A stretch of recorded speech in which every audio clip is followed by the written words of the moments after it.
నమస్తే. నేను విజయారెడ్డి. అసలు తెలంగాణ కాంగ్రెస్ పార్టీలో ఏం జరుగుతుంది? అసలు తెలంగాణ రాష్ట్రంలో ఏం జరుగుతుంది? ఎమ్మెల్యేలు ఏం ఆలోచిస్తున్నారు? ఎక్కడి నుంచి ఎక్కడికి పోవాలనుకుంటున్నారు? ఏదో వార్తలన్నీ స్ప్రెడ్ అవుతున్నాయి గదా! ఇంకో 16 మంది ఎమ్మెల్యేలు గనుక 2/3 మెర్జ్ అయితే గనక ఇంకా వాళ్ళకి 10 మందికి కేసు బాధ ఉండదు అంటారు. ఎందుకుండదు? ఈ 10 మంది మీద అందరూ కలిసి ఒకసారి మెర్జ్ అవ్వాలి. ఇప్పుడున్న దాంట్లలో 2/3 ఎవరైతే మెర్జ్ అవుతారో నిజంగానే మీరు అన్నది వర్కౌట్ అవుతుంది. కానీ కానీ ఆల్రెడీ 10 మంది మీద అనర్హత వేటు ఉన్న తర్వాత వాళ్ళు అసలు అనర్హత నుంచి ఎట్లా తప్పించుకుంటారు? ప్రూవ్డ్ కదా, కేసు నడుస్తుంది కదా. ఇంకా ఆల్రెడీ దానం నాగేందర్ అయితే కాంగ్రెస్ పార్టీ నుంచి బీఫామ్ నుంచి ఆయన ఎంపీగా పోటీ చేసిన విషయం కూడా తెలిసేనా? అంటే ఎందుకు ఇంకా అంటే తెలిసి రాస్తారా? ఈ వార్తలు తెలియక స్ప్రెడ్ చేస్తున్నారా? ఈ 10 మంది ఎట్లాగూ తప్పించుకోలేరు. అంటే ఇక్కడ 25 మంది ఎమ్మెల్యేలు ఈ సీఎం మాకొద్దు అనేసి ఆల్రెడీ వాళ్ళు ఒక డెసిషన్కి వచ్చారని తెలుస్తున్న నేపథ్యంలో ఈ వార్తకు మించి ఇంకో వార్త ఉండాలి కాబట్టి మనం ఇంకొక వార్తను రాపియాలి. అదేదో పేపర్లో రాయించారు కదా, ఆ లెక్క తప్పిందా? రాసే వాళ్ళకు తెలివి తప్పిందో నాకు అర్థం కాదు. కానీ ఇప్పుడున్న 16 మంది ఎమ్మెల్యేలు పోతే 2/3 అయితే మరి 10 మంది మీద ఆల్రెడీ కేసు నడుస్తుంది కదా సుప్రీంకోర్టులో. ఆల్రెడీ ప్రూఫ్స్ ఉన్నాయి కదా. ఇప్పుడు కడియం శ్రీహరి నేను పార్టీ మారినా, నేను బాజాబ్తా మారినాను అనేసి ఆయన చెప్పుకునే పార్టీ మారిన తర్వాత వాళ్ళ బిడ్డకి ఎంపీ టికెట్ ఇప్పించుకొని ఆమెను గెలిపించుకున్న మాట వాస్తవమేనా? ఇంత జరుగుతున్న నేపథ్యంలో ఎట్లా తప్పించుకుంటారు వీళ్ళు? అంటే అసలు ఇంకొక విషయం ఏముందని పోతారు. ఇంకా కాంగ్రెస్ పార్టీలో మాకు 3 మంత్రి పదవులు కనుక ఇస్తే మేము 16 మంది వస్తామని చెప్తుంటే వాళ్ళకే దిక్కు లేదు. ఆడ క్యాబినెట్ ఎక్స్పాన్షన్ లేక వాళ్ళకే దిక్కు లేదు.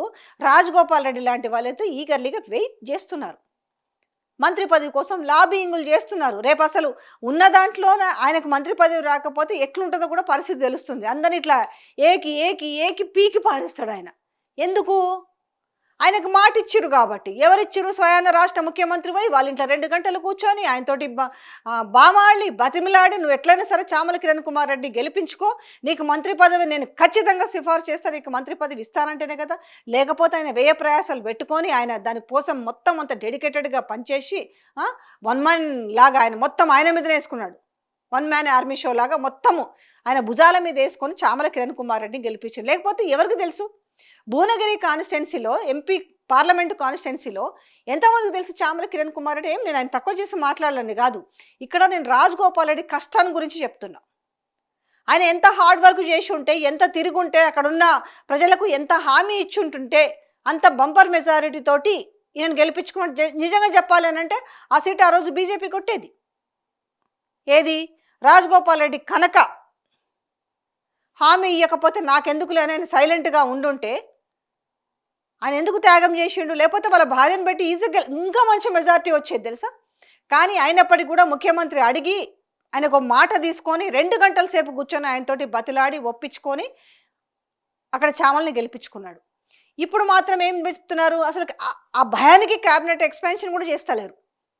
రెండోది ఏంది? ఆ విషయం మరి రాజగోపాల్ రెడ్డి కూడా తెలుసు. ఒక జిల్లాకి 3 మంత్రులు, దట్ ఓసీ మంత్రులు.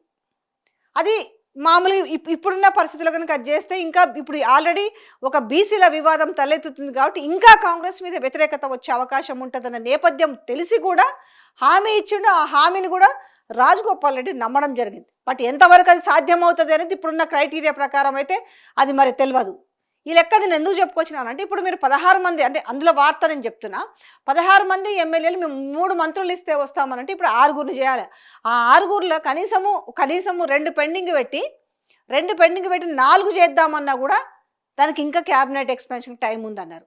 ఇందులో మీకు 3కి ఇస్తే రాజగోపాల్ ఇప్పుడు వచ్చిన వాళ్ళకి 3, ఇప్పుడు ఇంట్లో ఉన్న వాళ్ళు ఆశావాహులు ఉన్నారు కదా.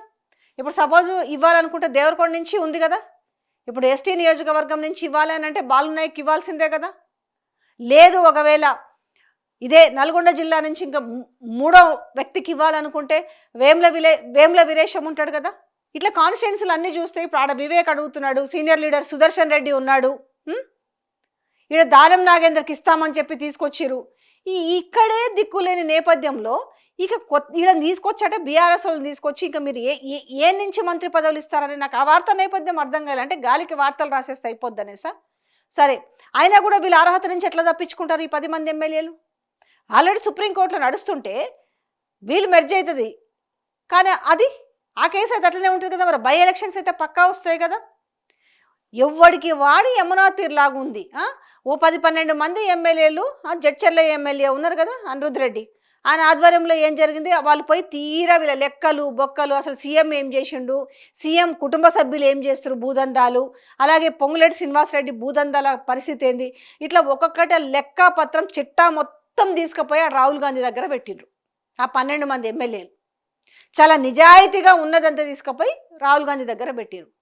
ఇక పార్టీ మారిన ఎమ్మెల్యేల, ఫిరాయింపు ఎమ్మెల్యేల పరిస్థితి అయితే ముందుకు పోతే నుయ్యి వెనక్కి పోతే గొయ్యి అన్నట్టుగా, అసలు పటాన్ చెరువు ఎమ్మెల్యే మాత్రం నేను బీఆర్ఎస్లోకి పోతే ఏది ఏమైనా కానీ ఫేస్ చేయడానికి సిద్ధంగా ఉన్నానేసి ఆయన రేపో మాపో మళ్ళీ గూడికి చేరేటట్టుగా ఉన్నాడు. మరి ఇక తీసుకుంటారా తీసుకోరా నాకు తెలియదు, కానీ నేను మాత్రం బీఆర్ఎస్లోకి చేరుతున్నా అనేసి ఆయన సన్నిహితులతో ఆయన స్పష్టంగా చెప్తున్నాడట. ఎందుకంటే మొన్ననే చెప్పిండు కదా ఆయన మీడియా ముందు బాజాబ్తో చెప్పిండు, ఎందుకు మీరు ఇంకా ముఖ్యమంత్రి మారిండ్రు కదా, మీరు ఎందుకు కేసీఆర్ ఫోటో పెట్టుకుంటాడు, అది నా ఇష్టము అన్నాడు. నాకు ఇష్టం ఏదనిపిస్తే అది పెట్టుకుంటా అన్నాడు. ఆయన బాజాబ్తా చెప్పిండు. కాబట్టి ఆ వార్తను నమ్మడానికి కూడా కొంచెం మనకి కొంత నమ్మబుల్గా నమ్మొచ్చు. ఎందుకంటే ఆయన ఎదిరించి మాట్లాడిన విధానం. ఓ దిక్కుకెళ్ళి ఉన్నోళ్ళే బీఆర్ఎస్కి పోతారనే నేపథ్యం వినిపిస్తుంటే ఉన్నోళ్ళు దీన్ని ఎట్లా చీల్చాలి, 26 వీళ్ళు 16 మంది అని చెప్తే 25 మంది ఎమ్మెల్యేలు మాకు రేవంత్ వద్దు, రేవంత్ కనుక కంటిన్యూ చేస్తే మేము బీఆర్ఎస్లోకి పోతాము అనేసి నేపథ్యం వినిపుడుతున్న నేపథ్యంలో 16 మంది నుంచి పోతారట 3 మంత్రి పదవులు ఇస్తా అంటే ఏం కాంగ్రెస్ వాళ్ళు ఊరుకుంటారా? ఇన్నాళ్ళు కష్టపడి 10 ఏళ్ల నుంచి అధికారం కోల్పోయి ఉన్నోళ్ళు ఈరోజు ఎందుకు ఊరుకుంటారు? అవసరమైతే ఇప్పుడు ఉత్తమ్ కుమార్ రెడ్డి ఉన్నాడు, వాళ్ళ ఇంట్లో నుంచి ఆమె కూడా సీనియరే కదా, కోదాడ ఎమ్మెల్యే పద్మావతి కూడా సీనియర్ ఎమ్మెల్యే కదా, ఆమె కూడా ఇవ్వచ్చు కదా. వాళ్ళలోనే ఉంది కదా, పార్టీ సీనియర్లు చాలా మంది గురు కదా మంత్రి పదవులకు ఎదురు చూస్తున్న వాళ్ళు. ఇప్పుడు పరిగి రామ్మోహన్ రెడ్డి, ఇబ్రహీంపట్నం నుంచి గెలిచిన వీళ్ళందరూ లేరా, మల్రెడ్డి రంగారెడ్డి కావచ్చు, వీళ్ళందరూ కూడా ఆశావాహులు ఉన్న నేపథ్యంలో ఇది కాదని చెప్పేసి మళ్ళీ బయట వాళ్ళని తీసుకొచ్చి బీఆర్ఎస్ వాళ్ళని తీసుకొచ్చి మీరు మంత్రి పదవులు ఇచ్చి ఆల్రెడీ 10 మంది ఎమ్మెల్యేలు ఇష్యూ నడుస్తుంది.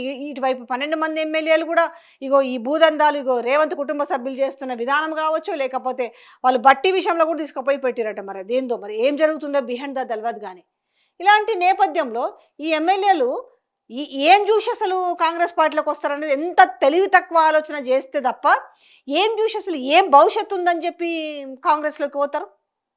16 మందిలో ముగ్గురికి మంత్రులు వస్తే మరి మిగతాది ముగ్గురు, మరి రిమైనింగ్ వాళ్ళకంతా ఏమి ఇస్తారు? అంటే పైసలు ఇచ్చి తీసుకుంటారా, లేకపోతే ఏం కావాలో వాళ్ళకి? వాళ్ళు కూడా అనుకుంటారు కదా, మాకు కూడా ఏదో ఒకటి ఇవ్వండి పదవి అంటారు. మీ పైసల కంటే పదవి ముఖ్యం కదా అంటారు. కానీ పదవులు ఇచ్చే పరిస్థితి కాంగ్రెస్ పార్టీలో ఉందా అనేది, ఎందుకంటే చాలా సీనియర్ లీడర్లు ఉన్నారు, లాయలిస్టులు ఉన్నారు, వాళ్ళని ఎక్కడొక్కడ అకామిడేట్ చేయాల్సిన పరిస్థితి.